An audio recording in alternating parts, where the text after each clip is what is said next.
વડોદરા શહેરના માંજલપુર વિસ્તારમાં આવેલા અંબી સ્કૂલ જીએસસીબીના ધોરણ 12નો 21મો વાર્ષિકોત્સવ સર સયાજીરાવ નગર ગૃહ ખાતે ભવ્ય રીતે ઉજવાયો હતો, જે પ્રસંગે 950થી વધુ વિદ્યાર્થીઓ અને તેમના પરિવારજનો હાજર હતા. જે આ કાર્યક્રમના મુખ્ય મહેમાન ખ્યાતનામ સર્જિકલ ઓન્કોલોજિસ્ટ અને પિનેકલ સુપર સ્પેશિયાલિટી હોસ્પિટલના માલિક ડોક્ટર રક્ષિત શાહે ઉપસ્થિત આપી હતી. જે વિદ્યાર્થીઓએ ઇનક્રેડિબલ ઇન્ડિયા થીમ હેઠળ દેશભક્તિ અને વિશ્વના વિવિધ દેશોની સંસ્કૃતિને દર્શાવતો આકર્ષક નૃત્ય કાર્યક્રમ રજૂ કરવામાં આવ્યો હતો, જેને પ્રેક્ષકોએ ખૂબ જ વખાણ્યા હતા અને અંબે પરિવાર દ્વારા તમામ સહયોગીને હૃદયપૂર્વક આભાર વ્યક્ત કરવામાં આવ્યો હતો.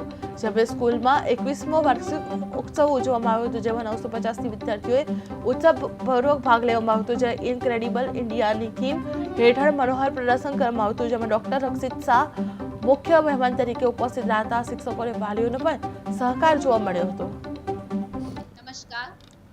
दर्शकों का अभिवादन करते हुए मैं अंबे स्कूल मांजलपुर की आचार्य आरती जोशीपुरा आप सबको नमस्कार करती हूँ। अंबे स्कूल मांजलपुर जीएससीबी यूनिट का आज 21वां वार्षिकोत्सव हम मना रहे हैं, जिसमें 900 से 50 से अधिक बच्चों ने पार्टिसिपेट किया है। तो हमने आज बड़ौदा में सयाजीराव नगर गृह में 2 शो का आयोजन किया और सफ़रनामा अ ग्लोबल जर्नी, हमारा भारत देश जो आज विश्व में बहुत ही उत्तम उत्कृष्ट स्थान प्राप्त कर चुका है। नमस्कार। दर्शकों का अभिवादन करते हुए मैं अंबे स्कूल मांजलपुर की आचार्य आरती